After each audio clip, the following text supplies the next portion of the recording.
Buenas tardes. Seguimos, ¿no?, con nuestro encuentro, foro de diálogo y encuentro, con el tema que nos convoca, la esperanza cristiana y sus desafíos. Hoy, bastante más esperanzadas que ayer, ¿verdad?, y esperanzados, con toda la brizna de esperanza que nos compartía Fidel Aispuru, esa lluvia fina para la vida cotidiana, ¿no?, que nos fue comentando y compartiendo, ¿no? Damos un paso más. Hoy vamos a escuchar y a conocer esos desafíos, ¿verdad? Hoy vamos a ver un poco más nuestra realidad al mundo, que tanto nos invita o nos desafía a vivir en esta clave de esperanza. Y para ello, ¿verdad?, cuando presentábamos o preparábamos, qué mejor conocer cuáles son los desafíos desde personas, desde equipos que están en primera línea, que conocen la realidad de las personas y de las realidades donde aparentemente, ¿verdad?, es más difícil ver la esperanza. Y veíamos como realidades, ¿no?, y proyectos muy importantes que nos podían acercar esa realidad del mundo, y para ello queríamos, ¿verdad?, como decíamos, de la mano de Cáritas y del proyecto de Ecología y Acogida Ana Leal de Valladolid. Entonces, ahora os presento, pero sí queríamos conocer un poco toda esa realidad y esos desafíos que nos encontramos en el día a día. Y ahí, bueno, pues ayer ya comentábamos, Elena Unzueta, la directora de Cáritas, no ha podido estar por situación de salud, y aquí, con toda la disponibilidad y cariño, de verdad, y toda su experiencia, nos compartirá Mar Ortiz, una compañera también de Cáritas, que ella es la coordinadora general de la acogida integral de Cáritas y bueno, pues como digo, tiene muchísima experiencia en intervención, en acompañar los equipos, acompañar familias, y bueno, pues desde esa experiencia ella nos va a hacer esa mirada como más global de los desafíos aquí, ¿verdad?, en Vizcaya. Y luego voy a presentar también a los compañeros que acaban de llegar de Valladolid. Pues están en la mesa Padi Miranda, ella es exalumna del Instituto de Ecología y de INEA, ¿verdad? También, bueno, nos conocimos hace ya unos cuantos años por toda su pasión por unir el trabajo profesional, ¿verdad?, de su formación como ingeniera agrónoma y ponerlo en juego en una granja escuela, cómo dar a conocer, cómo conocer el entorno desde una forma como más de disfrute, ¿no?, y de cercanía. Entonces ella tiene y coordina una granja escuela que se llama Las Cortas de Blas, y hoy, ¿verdad?, nos hablará de esa experiencia de ser fundadora de esta Casa de Ecología y Acogida Ana Leal. Así que ella y Félix nos van a explicar con mucha más detalle en qué consiste. Y luego Félix Revilla, nuestro compañero también, él es jesuita, director del INEA, allí en Valladolid, coordinador de la comisión, hace poco, ¿verdad?, coordinador de la Comisión de Ecología de la provincia de España. Es también parte activo de este grupo motor, de esta comunidad, y hablando, ¿verdad?, y sobre todo conocemos ya nos van a contar, conocemos su proyecto, que es una forma de poner en, digamos, de manera práctica y en la vida, una forma de estar en el mundo, un estilo de vida, un modo de vivir, y convencido de que esta forma de acogida, de hospitalidad, vinculado al cuidado de la casa común, es quizás un acercamiento a vivir y experimentar que no hay dos crisis, como dice el Papa, ¿verdad?, sino que separadas, sino una sola crisis y que todo está interconectado. Así que yo creo que el proyecto de Ana Leal es un ejercicio que igual nos ayuda a ponerle rostro y ejemplo, ¿verdad?, a estas dos crisis, que es una en la que nos podemos implicar como modo de estar en el mundo. Así que bienvenidos, muchas gracias y nada, os escuchamos. Tienen media hora cada uno para compartir y luego dejamos un espacio para preguntas. Pues bienvenida, bienvenidos, gracias. Bueno, lo primero agradecer, ¿no? El jueves por la noche me llamó una compañera y me dice, oye, mira, Mar, Elena no va a poder acudir, ¿no? Entonces, bueno, hemos pensado que quizá tú puedes asumir un poco el poder compartir, ¿no?, desde tu experiencia. Bueno, lo primero, estaba paseando a la perra que tengo por la noche y dije, dime el tema. Me dice, bueno, el tema es desafíos a la esperanza en el mundo. Y lo primero, sinceramente, pensé, esto me viene grande, ¿no?, como el mundo me viene grande. Y creo que eso está en la base de mucho de lo que voy a decir, ¿no? Estamos viviendo en un momento complicado donde a veces tenemos esa sensación, ¿no?, de yo, ante todo esto, ¿qué me cabe hacer, ¿no?, qué puedo, qué está entre mis manos hacer? Entonces, quería empezar desde ahí, ¿no?, quizás son tiempos los que estamos viviendo que no invitan, ¿no?, a vivir y menos a mostrar o dar testimonio de esperanza. Pero yo seguido, cuando iba para casa pensando en eso, me vine, pero aún así, o precisamente por eso, creo que ahí tiene que estar nuestra apuesta, ¿no? Y dije, bueno, pues me meto de cabeza esta tarde, ¿no? Me enfrentaba a esto mientras volvía para casa, digo, ojo, con humildad, ¿no?, en el sentido de, al final, visto desde mi prisma, que no dejo de estar en una sociedad que lo tiene todo, ¿no? Una sociedad del primer mundo, por mucho que nos pasen cosas, que a veces nos falte trabajo, que veamos que se complican las vidas de personas que tenemos alrededor, ¿no?, pero no dejamos de estar en una situación privilegiada, ¿no? Desde luego no estoy en una zona de conflicto, no vivo en Ucrania ni vivo en Gaza. Entonces, a veces es fácil decir y hablar de esperanza desde estos contextos.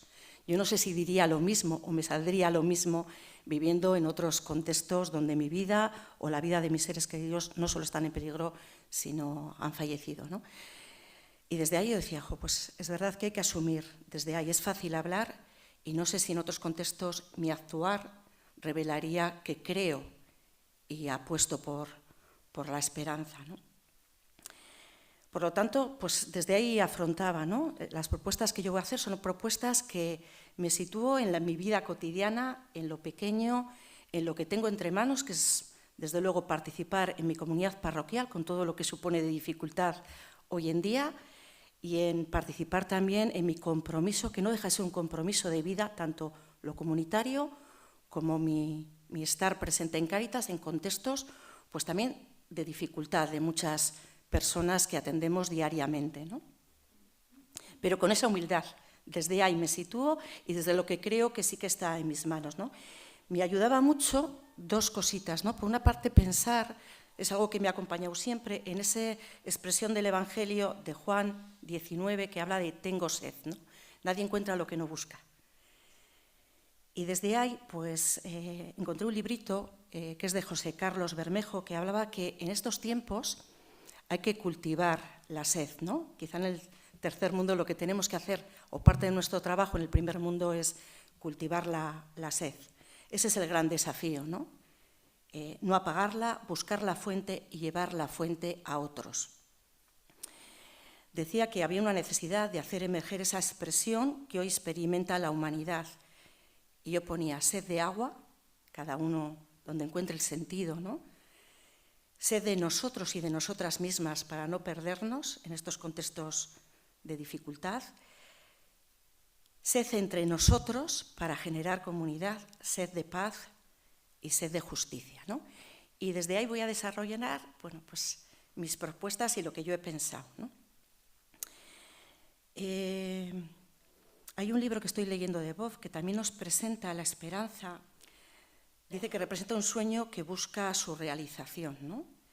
Y por lo tanto a mí me ayudaba mucho a pensarme desde ahí, ¿no? Desde centrarme en lo que sí es viable, lo que sí está dentro de mi responsabilidad, y responsabilidad tenemos todos, cada uno desde el sitio que ocupa, en la toma de decisiones y en influir en otros espacios, ¿no? En los que sean espacios de mi influencia. Yo en mi trabajo, en mi comunidad, en mi familia, con mis amistades, y así cada uno de nosotros, ¿no? Y quizá esa es nuestra tarea, la que nos tenemos que llevar, ¿no? Hacer que esa esperanza se convierta en realidad y que sea posible su realización y comunicar, contagiar la esperanza.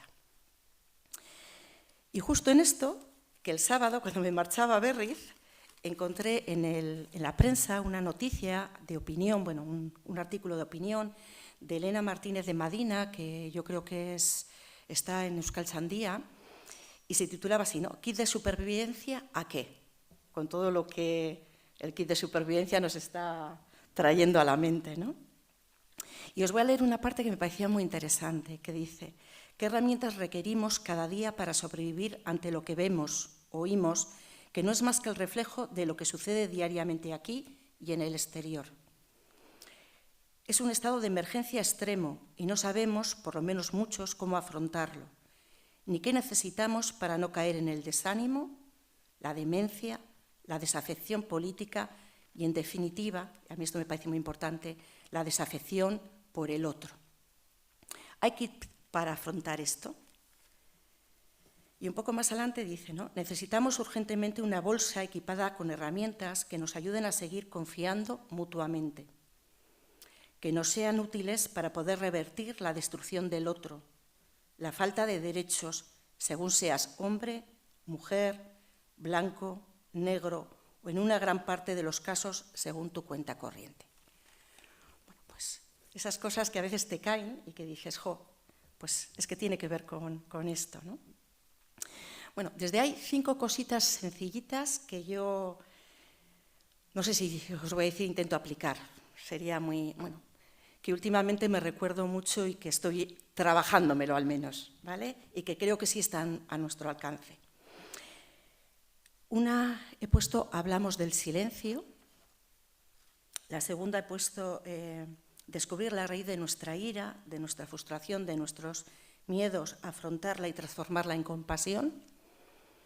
La tercera es esa capacidad de asombro y admiración, que creo que sí está y podemos ejercerla, y que nos va a dar mucha luz para el camino. La cuarta es simplificar, resituarnos en lo fundamental de la vida. Y la última, el grito, la caridad, el servicio. Bueno, pues desde ahí. La primera, hablamos del silencio. Yo decía, pues a mí, con todas estas noticias que nos llegan, yo hay a veces que digo, apago ya la televisión, ¿no? Como que ya he sobrepasado lo que mi mente, mi corazón puede sobrellevar. Y sí me da miedo ese dejarnos llevar, ¿no?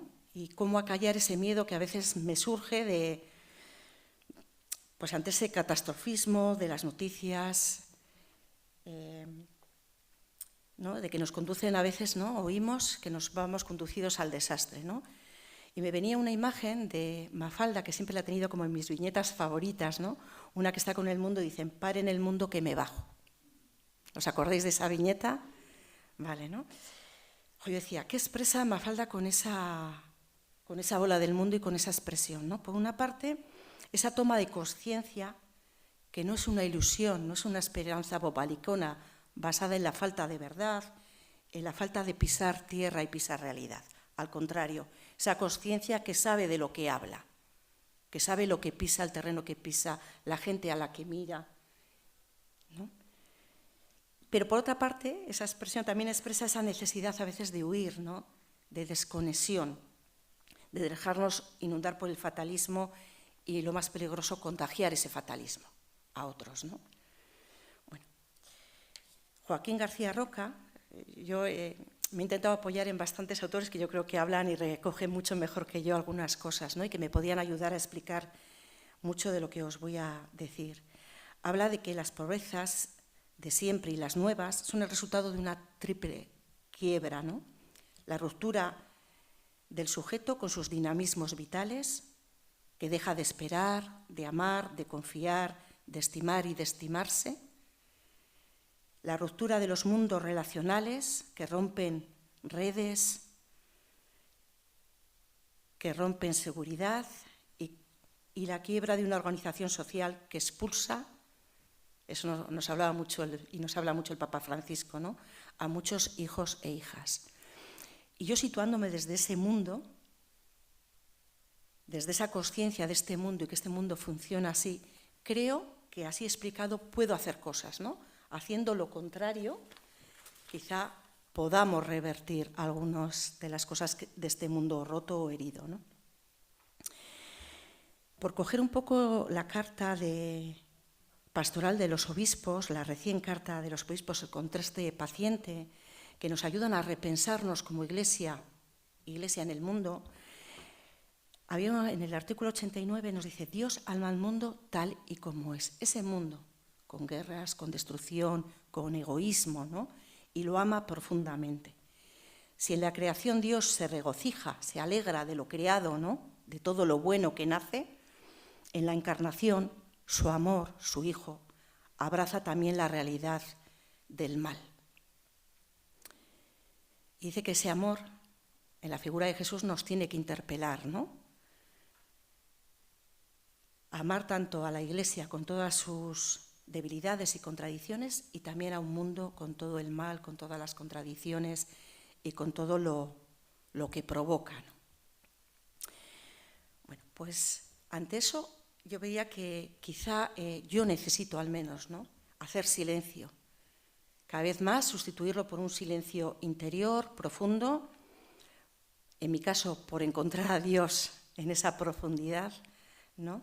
Y ver qué desafíos me plantea. En otros quizá es encontrar sentido también a la realidad que vive o dejarse acompañar en no encontrar sentido, ¿no? Hasta en los momentos más duros hay personas que ahondando y yendo a su interioridad encuentran respuesta, ¿no? Os traigo unas palabras de Etty Hillesum, es una mujer que con 27 años murió en un campo de concentración, pasó prácticamente un año. Previamente a fallecer, la mataron, a ella y a toda su familia, creo que solo sobrevivió uno de sus hermanos. Esta mujer, con 27 años previamente, había hecho mucha labor de atención a otros judíos, incluso llevar cartas hacia afuera para comunicar con la familia, etcétera, ¿no? Esta mujer dice, ¿no? Hoy hay en mí, escribe un diario, tipo al de Ana Frank, pero pues desde otra edad, ¿no? Y lo escribe a través de cartas que puede ir escribiendo. Dice, hay en mí un pozo profundo. En este pozo está Dios. A veces consigo llegar a Él, pero lo más frecuente es que las piedras y escombros obstruyan el pozo y Dios quede sepultado.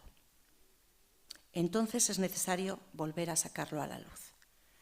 Yo creo que una de las propuestas que a mí primero me salen es que tenemos necesidad de bucear, de darnos silencio, de reposar ante este mare magnum de catástrofes, de sentarnos y decir, bueno, y con esto yo, ¿y dónde busco mis apoyos?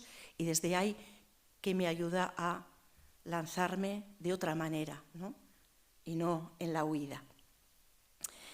El segundo sería descubrir la raíz de nuestra ira.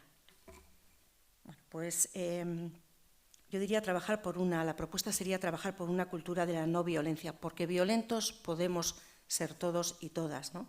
Yo descubro que cuanto más crispación a veces, cuanto más frustración, la gente se contagia de un ambiente mucho más triste. Y no sé si os pasa a vosotros, pero estamos más irascibles y todos somos capaces de generar violencia y responder con violencia al otro, ¿no?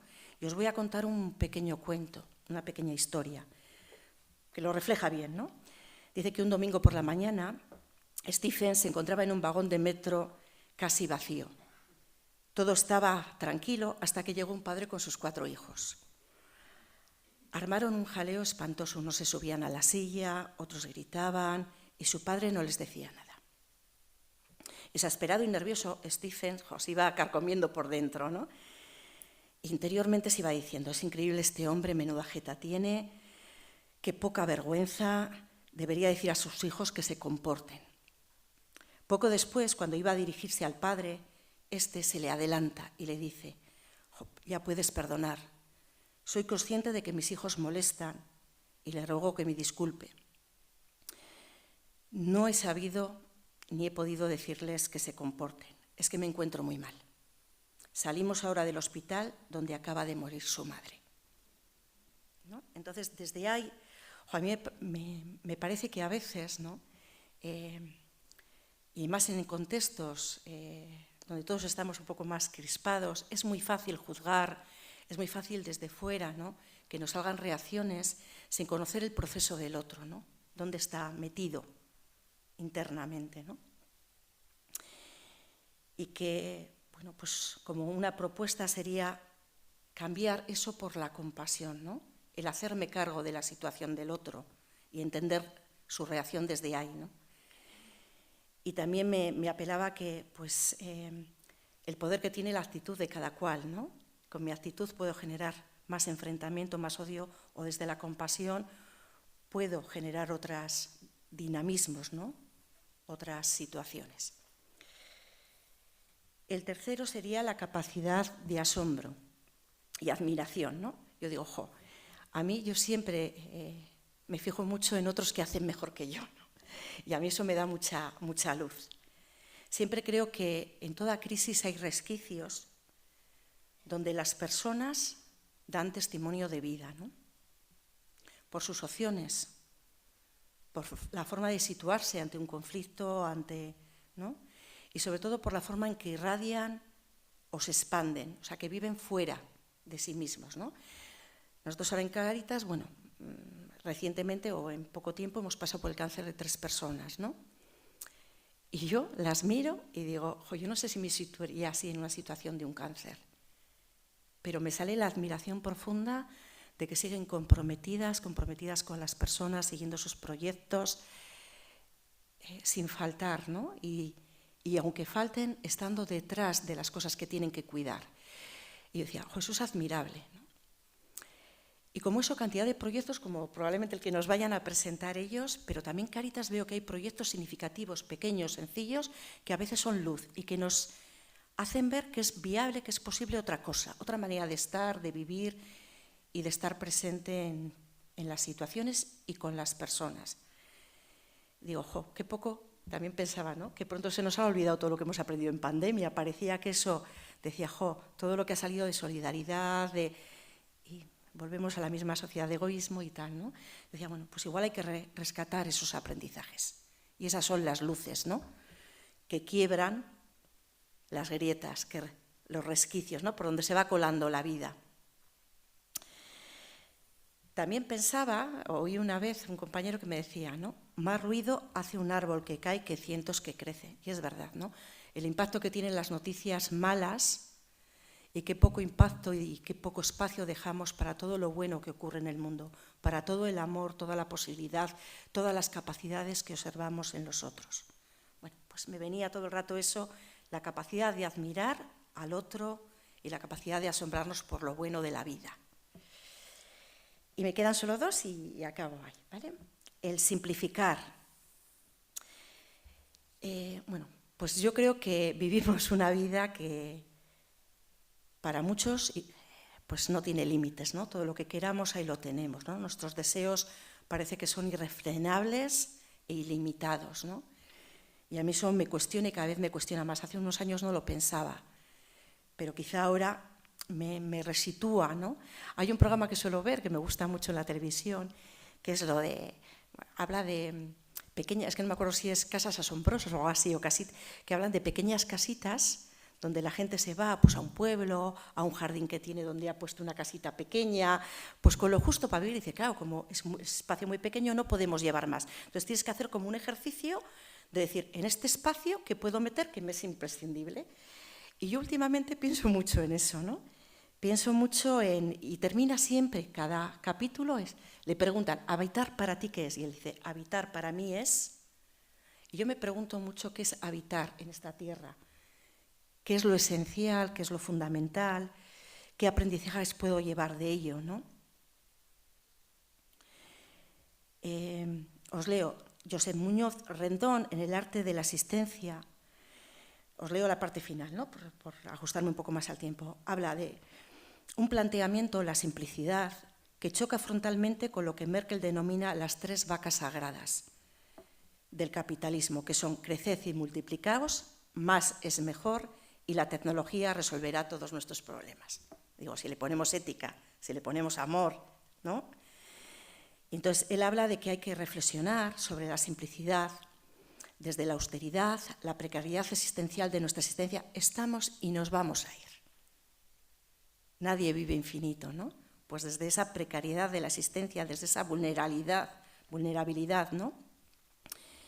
Bueno, nada está tan claro hoy como que el mundo es limitado como la propia vida y que la sabiduría, perdonad, se expresa en forma de autodominio y autosuficiencia. Es decir, quizá tenemos que hacer algo por controlar nuestros deseos, ¿no? O poner límite a todas nuestras aspiraciones en muchas cosas de la vida. Y el último, el grito, la caridad y el servicio. Empezaba diciendo que empezamos hablando de la sed, y de una sed de Dios o de interioridad, de silencio. Y ahora hablamos de otra sed, que es la sed de justicia, ¿no? Me acordaba de los carteles también donde aparece en obras. Yo decía, ¡jo, qué bonito! En construcción, ¿no? Y ojalá podamos poner permanentemente que en esto de la sed de justicia seguimos en construcción, porque como está el mundo inacabado desde la obra que Dios quiere, ¿no? En el mundo, pues nos tenemos que afanar en construir y en construir mejor, ¿no?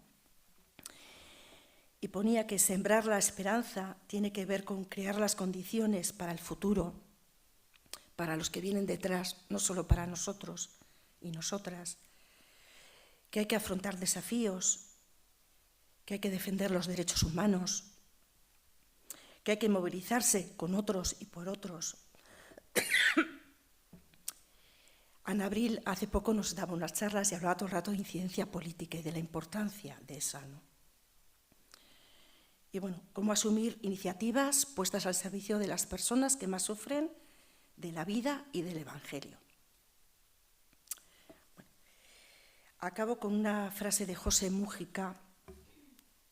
Tiene un documental muy bonito que habla del frágil equilibrio, ¿no? Y él habla de la profunda reflexión sobre el sentido de la vida y su sostenibilidad, desde lo micro, lo pequeño, lo que está en nuestras manos, a lo más macro, ¿no? Y dice así, el verdadero motor de la civilización es la defensa de la vida, porque la vida es un milagro, desde esa admiración, ¿no?, que os decía antes, porque la vida no se compra, porque la vida no se nos escapa. La vida es el bien mayor. El mundo vivo es una cosa frágil, hermosa. Se necesita humanidad que entre a razonar con sentido del caos y globalmente como especie. ¿Podremos? Nos hace esa pregunta, ¿no? ¿Podemos o podremos si somos capaces de gobernarnos a nosotros y nosotras mismas. La bula papal también hace mención, ¿no?, con el jubileo, la bula papal sobre la esperanza, ¿no?, pone encima de la mesa situaciones, presos, jóvenes, personas en pobreza, personas migrantes, ancianos, ¿no? Pone muchas situaciones encima de la mesa, ¿no? Habla del hambre, parece mentira, pero hoy, en este siglo, seguir hablando del hambre, ¿no? Y habla que eso condena a la humanidad, el que hoy exista hambre condena a la humanidad, ¿no? Y habla también de que necesitamos comunidades, sociedades, comunidades cristianas, parroquiales, que estén dispuestas a defender el derecho de los más débiles. Ese es el número 13 de la bula papal. Con puertas acogedoras y abiertas, para que a nadie le falte nunca la esperanza de una vida mejor. Hemos oído aquí mucho en Vizcaya, ¿no?, lo de ser comunidad acogedora, inclusiva, ser comunidades vivas, ¿no? Yo creo que una comunidad viva es la que intenta hacer todo esto, ¿no? Intenta compartir su fe desde ese silencio, desde esa escucha de Dios. Intenta hacer justicia y ponerse a disposición de los más pobres y practicarla. Intenta ser consciente de lo que uno es, de sus pobrezas, sus limitaciones, ¿no?, esa sed de nosotros, de renovarnos, de cambiarnos, de hacer mejor. E intenta también esa sed entre nosotros, ¿no?, generando comunidades que se encuentran, abriendo nuestras comunidades a otros que entran, ¿no?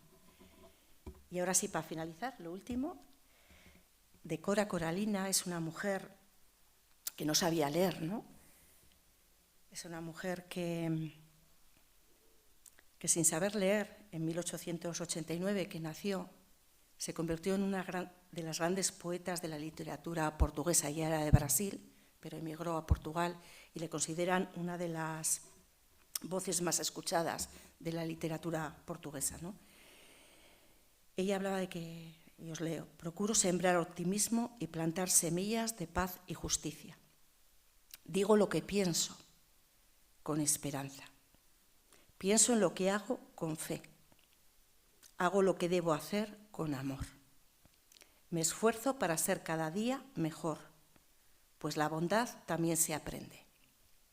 Incluso cuando todo parece desmoronarse, en estos tiempos quizá, ¿no?, me cabe a mí decidir entre reír o llorar, ir o quedarme, desistir o luchar, porque descubrí en el camino incierto de la vida que lo más importante es decidir.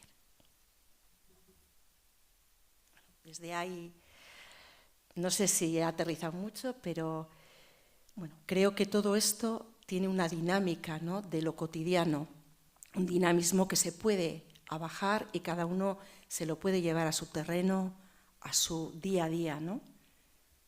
Esa búsqueda de interioridad, ese mirar el mundo con optimismo, admirando todo lo bueno que en él hay, que hay también mucho bueno, y más en tiempos críticos.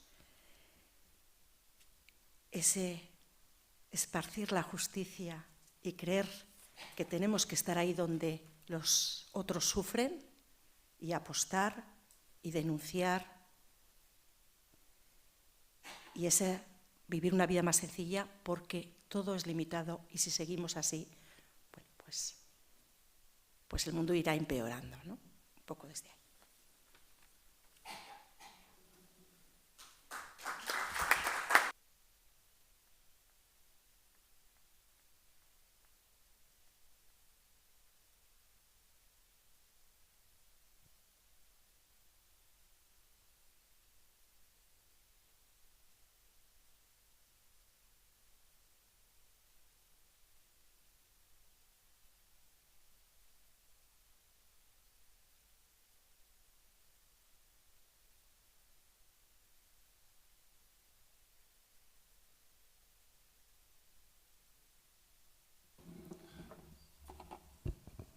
Buenas tardes. Vamos a contar un poquito nuestra vida en este momento y sobre todo cómo hemos llegado hasta aquí.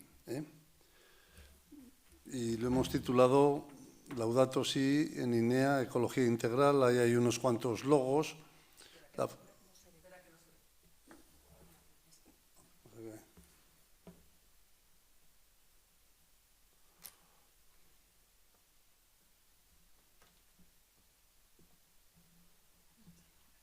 Cierro las otras, a ver.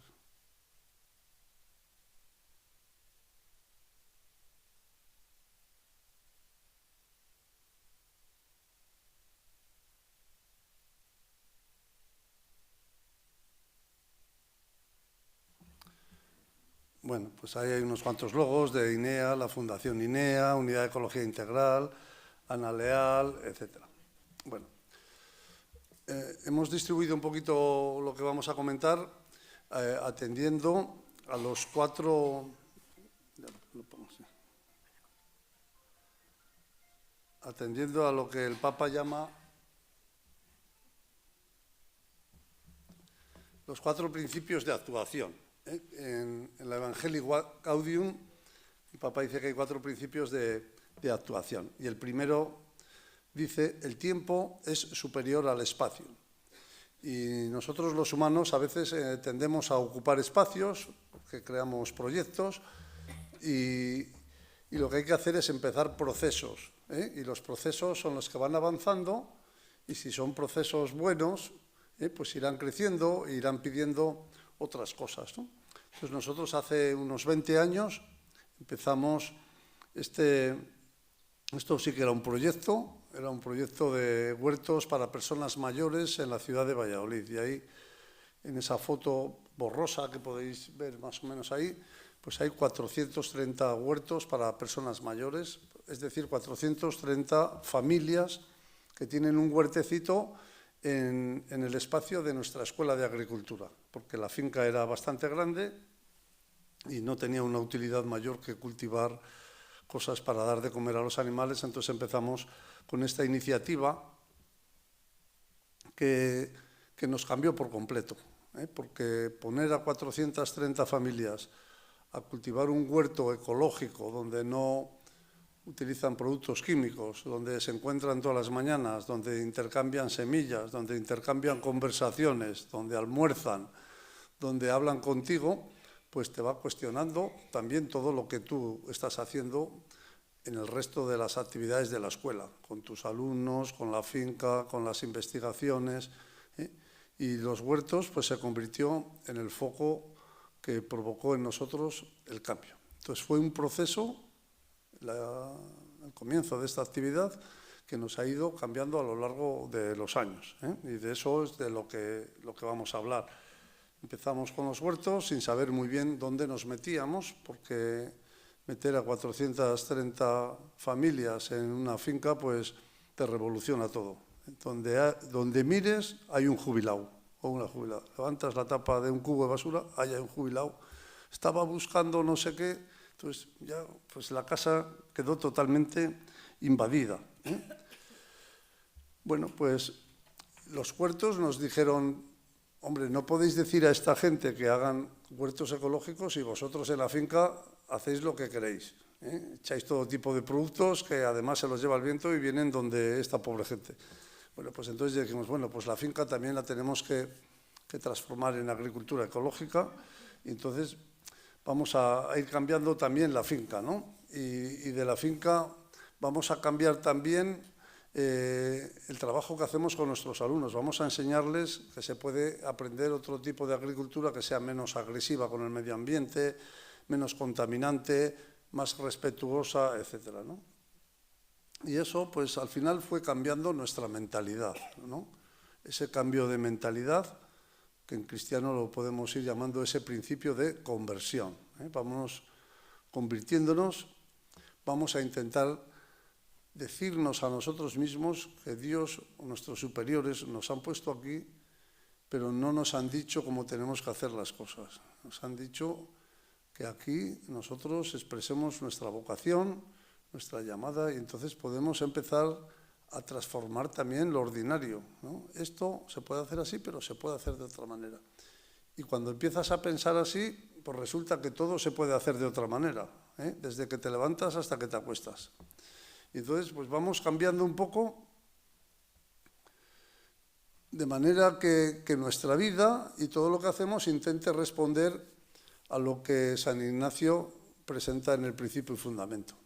El hombre y la mujer somos creados para amar, hacer reverencia y servir a Dios nuestro Señor. Y también las demás cosas han sido creadas con ese fin, para que nos ayuden a conseguir un mundo tal como Dios quiere, ¿no? Lo que llamamos en cristiano, pues una comunidad cristiana o mesiánica, donde no hay pobres, donde todos compartimos, donde podemos ser hermanos unos de otros, ¿no? Bueno, pues así hemos ido empezando y centrándonos en lo que después, cuando salió Laudato Si 10 años después, pues hemos llamado todos ya el cuidado de la casa común, que es un cuidado que afecta al medio ambiente, la naturaleza, pero sobre todo afecta a las personas, el cuidar a los demás, el cuidar a las personas, el cuidar el entorno, el cuidar nuestras relaciones. Bueno, y yo diría, Paddy nos contará ahora también cosas, que ahí hemos ido encontrando un poco nuestra identidad. O sea, somos lo que hacemos o hacemos lo que somos, pero nosotros somos así. O sea, esto no responde a un proyecto que esté escrito y que, digamos, queremos hacer este proyecto. No, hemos ido discerniendo en cada momento de nuestra vida qué es lo que nos parecía más correcto hacer, ¿no? Bueno, ¿cómo vamos a tratar con estas personas mayores? ¿Cómo vamos a trabajar con nuestros alumnos? ¿Cómo hacemos con estos productos ecológicos que estamos produciendo? ¿Cómo nos presentamos ante la ciudad en este aspecto? Bueno, hemos ido creando nuestra propia identidad. Hay un jesuita de Haro que lleva toda la vida en Venezuela, el centro Gumilla, se llama Pedro Trigo, que dice que todo esto tiene que formar parte de algo que tú has dicho, de lo cotidiano de nuestra vida. Dice, somos terrenos de la tierra. Es decir, estamos identificados con la tierra, no somos otra cosa, ¿no? Entonces, todas las opciones de ecología, del cuidado de la casa común, de compartir la vida con los pobres, tienen que ser parte de nuestra vida cotidiana. No es algo que yo arranco a las 8 de la mañana y a las 3 de la tarde echo la llave y me voy a casa y ya es otra cosa, ya no estoy en ese proyecto. Porque ahora estoy en mi casa, estoy viendo la televisión, estoy con mis amigos, salgo a tomar una cerveza, mañana ya volveré a las 8 con esto. Pues no, no es así, ¿no? Eso que nosotros trabajamos por el día es nuestra vida, y si es nuestra vida, pues no tiene límite horario, En ese sentido, estamos siempre un poco en ello, ¿no? Bueno, pues esto fue cambiándonos un poquito y fuimos creando un sentimiento de grupo, de comunidad. Estábamos en la escuela, pero había otra gente en el Centro Loyola, en Entreculturas, aquí en Salboán, en Castillas Entreculturas, en Red Cíncola, que es una red donde estamos 7 congregaciones religiosas que trabajamos con migrantes. Bueno, pues hemos ido creando un sentimiento de comunidad, de que todos estábamos haciendo lo mismo, ¿no? Y que el cambio tenía que ir abarcando todo lo que hacemos y a todas las personas que estábamos en ello, ¿no? Bueno, por aquí es por donde hemos ido avanzando, en sentimiento de grupo, de vivir con un nuevo sentido las cosas, ¿no? El segundo principio de actuación del Papa Francisco en la Evangelii Gaudium dice la realidad supera la idea. La primera era el tiempo es superior al espacio. Hay que iniciar procesos que el tiempo irá madurando, irá haciendo crecer o no. Si te has equivocado, pues irán muriéndose. Y el segundo principio es la realidad es superior al espacio. Es decir, no valen solo las ideas, tiene que haber realidades. De nada te sirve predicar mucho si no das trigo, eso se ha dicho siempre en el refrán castellano, ¿no? La realidad es principio. Entonces, nosotros esto que vamos viviendo y trabajando, pues tiene que tomar también realidad. ¿Cuál es nuestra realidad? Pues nuestra realidad son estos huertos, con todas sus familias, 20 años. Ahora hay hortelanos que empezaron hace 21 años, que tienen 95 años y siguen yendo al huerto. Esta mañana llega uno allí a los 95 años a mi despacho y ha dicho, hay que preparar la misa de San Isidro, voy a avisar al coro. El coro son todos de 90 para arriba, pero ya lleva un mes preparando y pensando que en la fiesta de San Isidro, ¿no? Bueno, pues aquí, en esta fotografía, tenéis pequeñas realidades que han ido conformando un poco nuestra vida, ¿no? Ponen los martes verdes, Capeltí, que es un café que traemos de las comunidades donde trabajan los jesuitas en Chiapas, en México, la economía circular, y hay una foto también de una cooperativa que ha nacido a partir de estas cosas que vamos haciendo, ¿no? ¿Qué hacemos con los productos que hacemos? Pues vamos a intentar vender productos agrícolas, ecológicos y de comercio justo. Y para eso, ¿qué vamos a hacer? Pues vamos a montar una cooperativa con otros amigos de la ciudad, ¿no? Y así es donde hemos empezado. Ahora le voy a dar paso enseguida a Paddy, ¿eh? Voy a contar un poco... Bueno, esta la puede contar un poquito Paddy. Aquí la tienes. Ahora, en Valladolid, en ese proceso que os ha ido contando Félix, que comenzábamos, ¿no?, con los huertos, pues a la vez que todo eso había una parte de voluntariado muy potente que se iba desarrollando con jóvenes de la ciudad, ¿no? Estaba Entre Culturas, que empezó por el año 2002 o por allí a funcionar allí, y bueno, pues con mucha potencia en todo el tema de trabajo con los países más lejanos, ¿no? Pero también en la ciudad, os contaba Recíncola, que es la asociación, la fundación, que trabaja en ocho congregaciones religiosas y en la que hay más de 200 voluntarios y atienden a más me parece que son 40 familias nuevas cada semana, ahora mismo, ¿no? Las atienden con distintos recursos, cada congregación religiosa aporta un recurso y entre todas lo que hacen es ayudar a que esas familias encuentren un entorno de ayuda, ¿no?, y de cuidado. Eso es lo fundamental en Recíncola, ¿no? Y yo creo que bueno, pues es una plataforma muy potente de red social, ¿no?, que es lo que se ha ido cuajando durante estos 20 años, la red social en Valladolid que se ha ido formando. Y la cooperativa Comer Sano, Comer Justo, que os contaba Félix, es una cooperativa que empezamos 15 amigos con una intención de hacer una incidencia en la ciudad, ¿no?, una incidencia en torno a estos temas. Éramos agricultores, yo trabajo, como os decía, en una granja, ¿no?, somos productores, muchos productores, y nuestros productos no veíamos que tuvieran una salida en la ciudad, ¿no?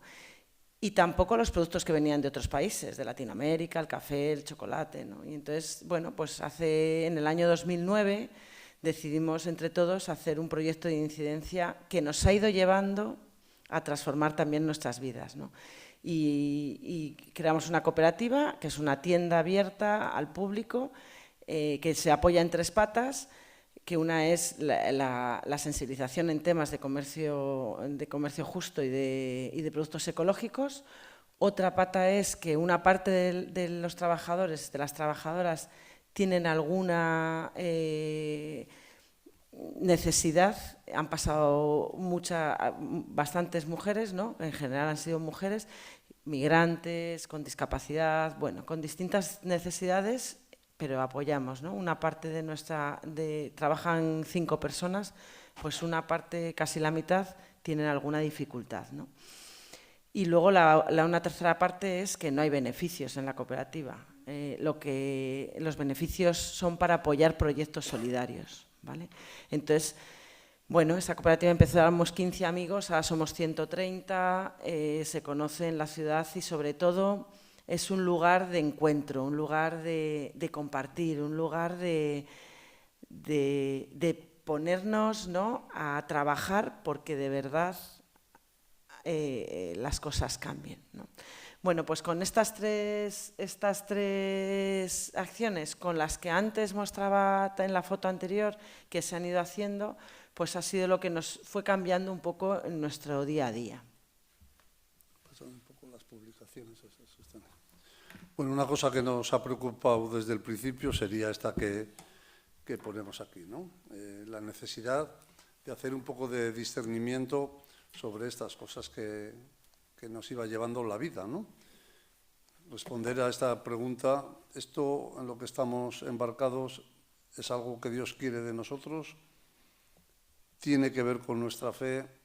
¿Es razonablemente cristiano? ¿Se puede fundamentar? cuando salió en 2015 la Laudato Si, pues sentimos que sí, que había un entroncamiento importante con la fe, ¿no? Y como siempre nos ha preocupado este tema, pues hemos tratado de hacer una reflexión cristiana sobre el tema del cuidado de la casa común, de la ecología, del trabajo social, de todo esto, ¿no? Y entonces empezamos un poco preparando retiros que tenían que ver con lo ecológico, Pascuas que tenían que ver con lo ecológico. Tenemos también una tanda de ecoejercicios en Asturias todos los años de 5 días y medio para hacer unos ejercicios en esta clave de Laudato Si. Tenemos una semana que son 3 días y medio de conversión ecológica en la propia escuela con José Izaguirre. Bueno, hemos ido haciendo muchas cosas tratando de conectar la espiritualidad ignaciana en nuestro caso, pero también espiritualidad cristiana, con este tipo de trabajo que trata de conjugar el cuidado de la casa común y el cuidado de las personas. Entonces han salido cositas como la conversión ecológica, varios cuadernitos que dejaré en el fondo de esta casa, también un librito que se llama La conversión ecológica, orientaciones para la oración desde los ejercicios espirituales de Ignacio y la Laudato Si del Papa Francisco. Bueno, pues es un librito que es el que utilizamos en esta experiencia de ecoejercicios para que todos podamos entrar en un proceso de conversión ecológica, ¿no? Porque de nada serviría hacer muchas cosas de estas si realmente no hay, dice el Papa Francisco en la Laudato Si, una mística que lo anime, ¿no? Si no tenemos... La conversión ecológica la define el Papa Francisco en Laudato Si como dejar brotar todas las consecuencias de nuestro encuentro con Jesucristo. Dice, eso es la conversión ecológica. Es decir, empezar a hacer las cosas en la vida de otra manera porque te has encontrado con Jesucristo y esa encarnación de tu fe hoy te pide hacer las cosas de otra manera. Bueno, pues es lo que hemos hecho desde que el mundo es mundo, ¿eh? Desde hace 2000 años lo que buscamos los cristianos es encontrarnos con Jesucristo y decir, ¿qué me pide a mí hoy el Señor, ¿no? Eso es, hoy pues es la conversión ecológica para nosotros, ¿no? Bueno, entonces, el último paso que hemos dado se trata un poco de esta frase. Dice, si de verdad aquí, en esto que hemos contado hasta ahora, se fundamenta nuestra identidad personal y creyente, si de verdad no es solo un trabajo, sino que es más que un trabajo, es una misión, es algo que te identifica, entonces debe de ser algo que afecte a toda nuestra vida, también a nuestra vida en familia y en comunidad. Y así nació, hace 5 años, este último paso, esta iniciativa que hemos llamado Ecología y Acogida Ana Leal. Te dejo que cuentes un poco. Bueno, vale. Habla. No. Sí. Sí. La unidad permanece frente al conflicto, ¿no? Y ahí creemos que es donde está esta comunidad, ¿no? Es una comunidad. ¿Y qué es la acogida para nosotros? Ahí lo veis, ¿no? Es compartir, pero es compartir lo que somos, sobre todo. Más que lo que tenemos, sobre todo es lo que somos como personas. Pero también es la familia, es comunidad. En la Casa de Acogida Ana Leal lo que hemos hecho es juntar las dos partes, la ecología y la acogida. ¿De qué manera? Por un lado, la casa se ha formado una comunidad mixta en la que hay jesuitas y hay laicas y laicos, y por otro lado es una comunidad de acogida de familias migrantes, ¿vale? En estos 5 años han pasado 11 familias, padres, madres, abuelas con niños y niñas que han estado con nosotros pues desde unos meses hasta 2 años, la que más ha estado. ¿Y en qué momento de su vida pasan? Pues en el momento en el que ellas llegan a Valladolid o a España, empiezan un proceso de instalación en ese país, en nuestro país, y contactan con alguna ONG, en nuestro caso, o con Red Cíncola o con ACCEN, y a través de ellas es a través de quien nos llega las familias. Hay una familia que necesita un apoyo, que necesita un lugar donde vivir, y a través de ellas vienen a la comunidad. Bueno, pues en estos 5 años han pasado 11 familias. ¿Qué hacemos en la comunidad? Compartimos la vida, la suya y la nuestra. Ellos llegan normalmente en un momento crítico de su vida en el que han llegado a España y se han quedado sin nada, sin trabajo, sin papeles y sin casa. Entonces nosotros lo que hacemos es acompañar, estar con ellas y darles un lugar donde pueda ser su casa durante un tiempo hasta que consigan esas 3 cosas y puedan salir adelante. Lo primero que tienen que conseguir son los papeles, después un trabajo y después finalmente una casa. Y ahí es donde, bueno, pues yo creo que es una acogida muy bonita, que luego si queréis, si nos queréis preguntar, pues os contamos más. Por otro lado, hay una acogida de grupos y de personas que quieren comenzar su proceso de conversión ecológica. Entonces, en la comunidad damos la oportunidad o la opción o nosotros nos implicamos en que distintos grupos organizados o personas individuales puedan ir a INEA, a la comunidad, a pasar con nosotros un tiempo y conocer el proyecto, bueno, pues ponerse un poco en el camino de qué es esto de la conversión ecológica o cómo lo hacen aquí o cómo vamos a caminar, ¿no?, por ese lado. Hay campos de trabajo en verano, de colegios, de universidades, pero también han pasado comunidades que han ido a conocernos, personas individuales que en un momento determinado han querido pasar allí una semana, 15 días, un mes. Bueno, pues acogida también para esa conversión ecológica, ¿no? Y eso es un poco la casa de ecología y acogida. Muy bien, ahí venimos un poco lo que es la acogida para nosotros, que es, nosotros invitamos a la gente a vivir con nosotros, ¿eh? Y en ese sentido decimos, esto es una familia, aquí nadie se hace su comida, nadie hace sus cosas particularmente, comemos todos lo mismo y hace una sola cocina, hay una sola despensa y eso es lo que compartimos todos, ¿no? En ese sentido hay comunidad. Tratamos de ayudarnos en los problemas que tenemos. Y yo creo que algo bonito es que llegamos hasta el final, por lo menos por ahora. ¿Qué significa llegar hasta el final? Que no acogemos para 6 meses y decimos, dentro de 6 meses os tenéis que ir, ¿eh? Si habéis arreglado la situación bien y si no, también. No, vamos a aguantar hasta el final. Si hay que estar 2 años acompañándoos, estamos 2 años acompañándoos, ¿no?, hasta que tengáis una casa y la familia tenga una vida autónoma. Hay que tener en cuenta que todas las familias tienen niños muy pequeños, ¿eh? Han venido niños hasta de menos de 1 año, ahora tenemos una niña de 3, una niña de 6, un niño de 7 y otro de 13 o 14, ¿no?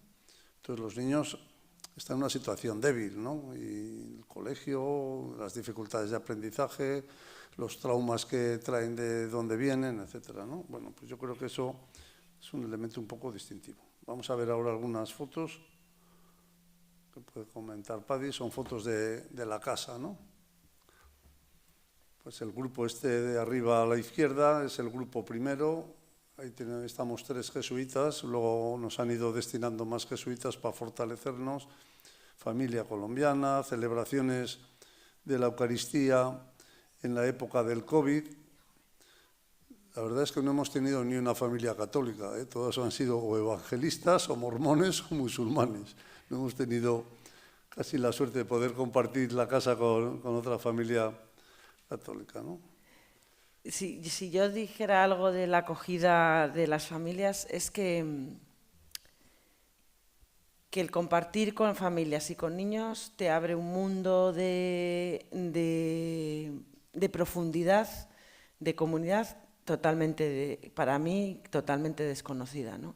El que haya niños en la casa te posibilita el conectar con los adultos de otra manera, ¿no? Y de una manera mucho más real, mucho más en común ayuda. Quiero decir, ellos están allí y nosotros cuando llegan ayudas, claro, cómo no, ¿no? Pero ellos también te devuelven esa ayuda, ¿no? Porque con sus hijos, con la alegría, con la vida se transforma de otra manera, ¿no? Y yo estoy muy rodeada de niños por mi trabajo y por familia, pero el vivir, el compartir vida de esa manera te cambia totalmente. Entonces yo creo que eso hace mucha comunidad. Y por otro lado, lo que decía Félix, ¿no? Llegamos hasta el final. La vida en nuestra comunidad, de momento, en estos 5 años, ha habido algún problema, como en todas las convivencias, ¿no? Pero sí que ha estado por encima de todo el que la convivencia fuera buena y sobre todo que nos potenciara a todos como personas, ¿no? Y que les potenciara a ellos sobre todo, ¿no? Y eso da mucha fuerza, porque las familias se sienten reconocidas, nosotros también, pero nos sentimos reconocidos, sientes que todas las personas cuentan, ¿no? Hemos tenido casos de familias que llevan 7 años migrando por países de Europa, ¿no? Y que no han contado para nadie, con un niño que llega a casa con 5 años sin hablar, no porque le pase nada, sino por el trauma que tiene, ¿no? Porque ha tenido que estar callado, porque no ha podido decir, porque no. Y todas esas cosas que se traen, el poner un suelo, un terreno, ¿no? Donde todo se acoge, potencia a las personas. Y yo creo que eso es muy valioso para todos, ¿no? Para todos los que formamos parte de la comunidad. Ahí está un poco el fundamento de por qué nuestra comunidad es mixta, porque desde luego la comunicación que tienen las familias, las mujeres y los niños con las mujeres de la comunidad es una comunicación que no van a tener nunca con los jesuitas. Somos gente mayor, cada cual en su trabajo, a veces un poco ausentes de los problemas, sobre todo una mujer musulmana nunca nos va a consultar a nosotros un problema ni familiar ni personal. En ese sentido, la labor que hace en Padi y antes también otra persona que había, Lourdes, pues es casi lo que fundamenta un poco la posibilidad de esta casa de acogida, ¿no? Vamos a ir terminando con dos diapositivas. Esta es el último principio de actuación del Evangelic Gaudium. Dice el Papa, el todo es mayor que la parte, en el sentido de que todos estamos trabajando en algo muy concreto, pero aspiramos a algo muy grande. Aspiramos a unos cielos nuevos y a una tierra nueva en este mundo. En ese sentido, haciendo un poco honor al lema de esta jornada, es posible la esperanza, porque entre todos iremos construyendo este nuevo mundo. Y hay un artículo del País de esta semana, firmado por una chica que se llama Elvira Lindo, viene ahí abajo, que habla de esto. Dice: corremos el serio peligro de aceptar resignadamente que no pintamos nada en este mundo. Eso es así. Que nada está en nuestra mano, que sale más a cuenta esquivar los charcos y ponerse a resguardo, más como está ahora el mundo, ¿no? Pero mi vida diaria contradice una y otra vez ese pesimismo que nos asalta. Y seguro que a usted le pasa como a mí. Si prestamos atención, hay que andar con los ojos abiertos por la vida, vemos a tanta gente que de manera desinteresada se desvela por otros, que carga sobre sus espaldas el cuidado de sus viejos o el bienestar de sus hijos, que asiste a personas a las que apenas conoce por el puro deseo de ampararlas, que cuando la comparamos con esos líderes repugnantes que abusan de su poder para amedrentarnos y se sacuden su culpa sin que les caiga la cara de vergüenza, deberíamos hacer acopio de toda la voluntad posible, que a veces flaquea, y tener confianza en nuestra contribución, a que un día sean ellos los expulsados por el destrozo que dejan a su paso, aunque los platos rotos, como suele ocurrir, los paguemos todos. Hay que fijarnos en lo positivo de las pequeñas cosas que vamos viendo en la vida y cómo esas pequeñas cosas pues construyen. Y vamos a acabar con algunas fotos que puede comentar un poco Padi. Ahí tenéis un hortelano trabajando en las huertas de Inea, con un terreno baldío. Ese es Joseph, el niño del que os hablaba, que salió de Rusia. Sus padres salieron, él no había nacido, han estado 7 años migrando, él nació en Finlandia, Suecia, Suiza, Alemania, Francia, y cayeron en España hace 3 años ya, acaban de hacer ahora. En ningún lado les han dado los papeles, bueno, es una historia muy... Pero ha sonreído, en casa ha sonreído. el mercadillo de huertos que se organiza en septiembre, donde todos los hortelanos donan parte de su producción para apoyar algún proyecto solidario. Un grupo de jubilados de allí, de los huertos.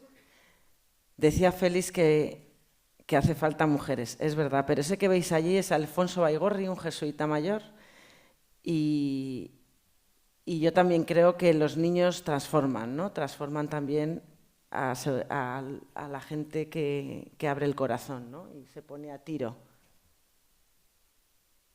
Ahí estoy yo dando una charla, esa la puedes pasar. Parte de los socios de la cooperativa Come Sano, Come Justo, que nos juntamos varias veces al año para celebrar, para compartir. Otra hortelana en el huerto. Y esta es del último domingo, del cumpleaños de Ernesto, que es el que está aquí abajo, que es la última familia salvadoreña que ha llegado a la comunidad hace 3 semanas, que tiene 2 niñas que están abajo con ella. Y eso es la comunidad de jesuitas con las 2 familias y los niños. Pues muchas gracias.